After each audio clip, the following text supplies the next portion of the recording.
So here we have a Schlage Touch keypad lock. It's an FBE375.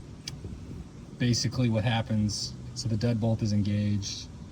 You try and enter your home, and what happens is that this thing basically just rotates freely and it doesn't engage the deadbolt. So you're basically stuck from entering your house. This happened to this home maybe a couple weeks ago. We moved in about 3 months ago, so we inherited this design and now we're suffering from it. So we're not able to get a warranty or anything like that, so let's try and fix it. Here we go. Okay, so now we're on the other side of the door. So now we need to basically remove it so then we can troubleshoot. So first we pop off the cover here. You just lift up and it'll expose the battery. So let's disconnect it for now. We'll set that aside, and then what you're gonna wanna do is basically detach or separate this little coupler thing. So squeeze and decouple. You can see there's like pins that you'll have to line up eventually, but this will have to go through. So first we will, well, you can actually see 2 screws. So we've gotta undo those first. So just take a standard Phillips drill. You got to kind of move your little deadbolt out of the way to get to them. But you'll remove the first one, then second. Okay, cool. See, we got this, guys. So then there's this little slot here where you're gonna have to push whatever you just detached. You'll have to push that through, kind of feed it through. Remember where that was when you're reinstalling this. So then you got this. We'll set this aside for now. You will need that piece to test the solution too, so keep that close. But then you can open the door and then essentially just pull this through. And a little wiring will come with it. All right, so now let's figure out why this isn't working. All right, sweet. So now we got this piece. So we got to disassemble it. I realized I don't have the right drill bit, so give me a sec. You need a T10 Torx bit. All right, so I go inside to get the bit and realize it was in my pocket the whole time. So that's why we're here, you know? Sometimes this stuff isn't natural for all of us. So here's that T10 bit. It's a Torx little star bit. So there's 1, 2, 3, 4, 5 screws. Oops, see? You can actually leave this thing in there and then you can just remove these little tips. It makes it way faster to swap them out. All right, cool. So let's remove 5 screws.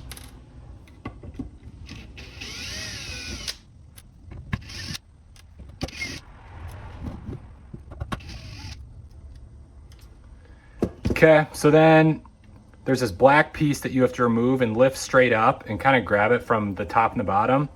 Because what I did is when I was trying to film this earlier, I was filming with one hand and doing it with the other, prying it off with my other hand, and I cracked the piece. See, so it actually cracked like right in the center here. Yours is going to be connected, but thankfully I think it still works with 2 pieces, but try not to break it if you don't have to. And then there's one more screw in the center here that's revealed after you remove that. So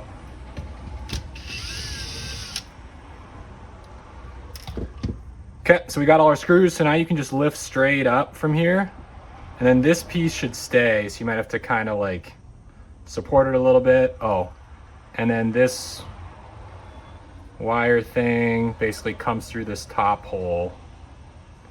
So you can push that through. Okay, awesome.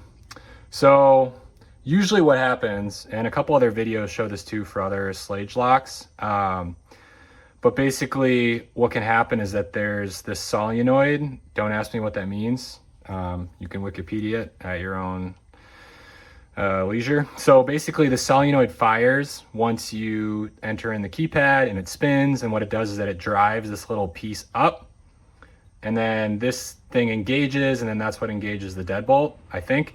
So basically what was happening with mine is that this just doesn't fire up as far as it needs to. Like it needs to fire all the way up at the top. So like, oh, okay, that'll happen to you many times while you're doing this, and that's okay, because it's not supported. It's super annoying. So anyway, what some of these videos, okay, we'll figure that out. These videos will say is that you can just remove this piece, and sometimes there's just some issues with the spring here, just wear over time or cold weather. So one thing that they suggest is just to kind of replace it, or you can even like set it a little bit higher on the spring too, like something like that. Because then when it spins, it'll basically make it easier for it to rise to the highest position. So let's try something like that. See if we can fish this thing out here. Okay. So the other thing I noticed, so I actually did try this, and then I reinstalled it on my door and it didn't fix it. So I was frustrated. I thought I was gonna have to spend another $100 on a unit like this. They're definitely not cheap, but I'm stubborn. So basically you see this spring here. This guy will be inserted into here, and then this spring gets pushed up. And then I think that's like what ultimately engages the deadbolt, or the mechanism that allows to engage the deadbolt. There were two springs that were like parallel with each other. There were two of them on here. And I think it was just providing additional resistance for this. Let's see here. So you can see when this guy shoots up, it has to push up against that spring to basically engage it. There were two springs. So what I did is I just kind of peeled one of the springs off. So now there's just a single spring there. So my simple brain was like, okay, now there's less resistance. So let's try that. So those are the two things you can try. So first, reset this, either just back where it was, so it's on the bottom edge, or a little bit higher on the spring. And that should make it easier to get to the highest position where it needs to be in order to engage the lock. So that's all I want to do. Two easy fixes, because I don't trust myself to do anything else. So let's try and put this back on carefully. And the annoying thing with this model is that you, like, the keypad's on the other side. So it's really hard to test. So basically, I'm just gonna assume this is gonna work, and I'm gonna put it back on my door, and hopefully it works. So here we go.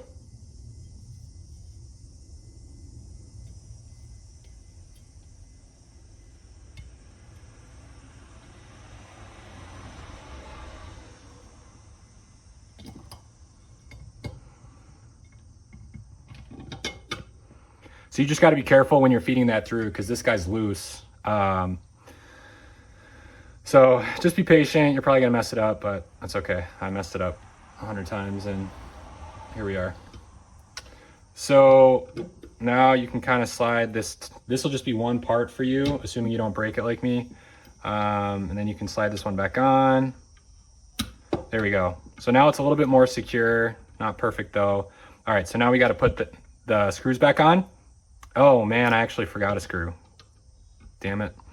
Okay, so thankfully now that it's actually in two pieces, it might be a little bit easier to remove. I can just do that top part. You'll have to remove the whole thing. So screw that first one down, kind of that first layer of protection, and then slide this bad boy back on. Okay, cool. So now we've got 5 screws to put in, and then we'll reinstall it.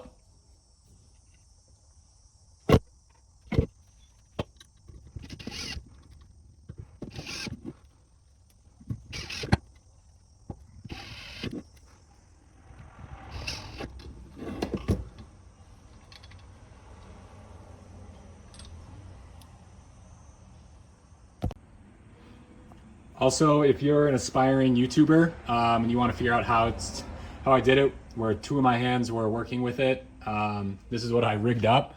So basically on my workbench, I just set up 2 of these little, I don't know, what are they called? Sawhorses, and then put a plank between them.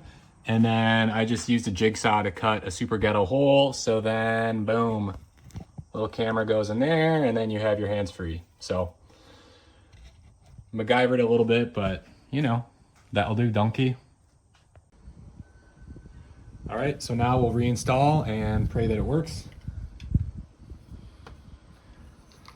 So we'll start with this front end with the keypad.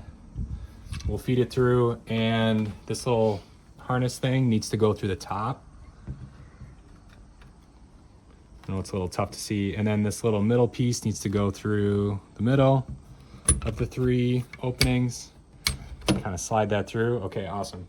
So we got that in. Now we have to attach it to the other side. So we're gonna have to feed this through this little opening. It's really the only place where it can go, so they made it at least somewhat dummy proof. So then now you can feed this through here. All right, awesome. Now we're ready for our screws. So we'll basically kind of put these in like this, and I'm kind of putting pressure on the back as well, hoping that these line up right. Okay, it's looking pretty good. So now we grab our drill, now we just have our Phillips, and we hope that it catches. Looks like that one did, maybe not.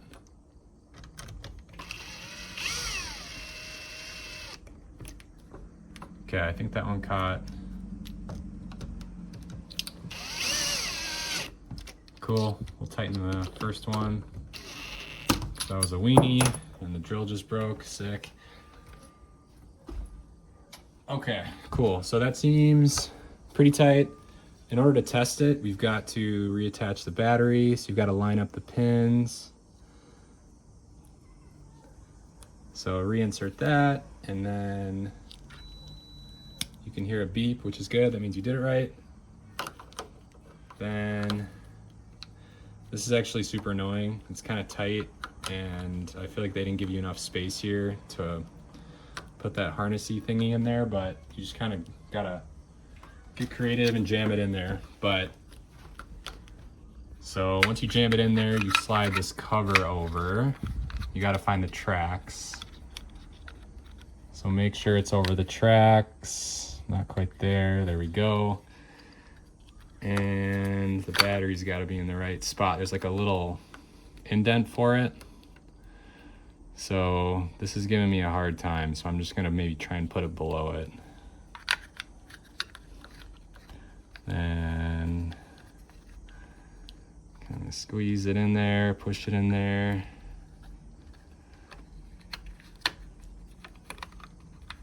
Yep, definitely not pretty, but something like that. Okay, so now we're on the other side and let's test it out. So I recommend to do this not actually locking the door, because if it doesn't work, then you just locked yourself out of your house, which I've done. So basically do it with the door open, apply the deadbolt, and then enter in your code. And turn this, and OMG, you just fixed it. See how it captured it there and opened the deadbolt? Groovy.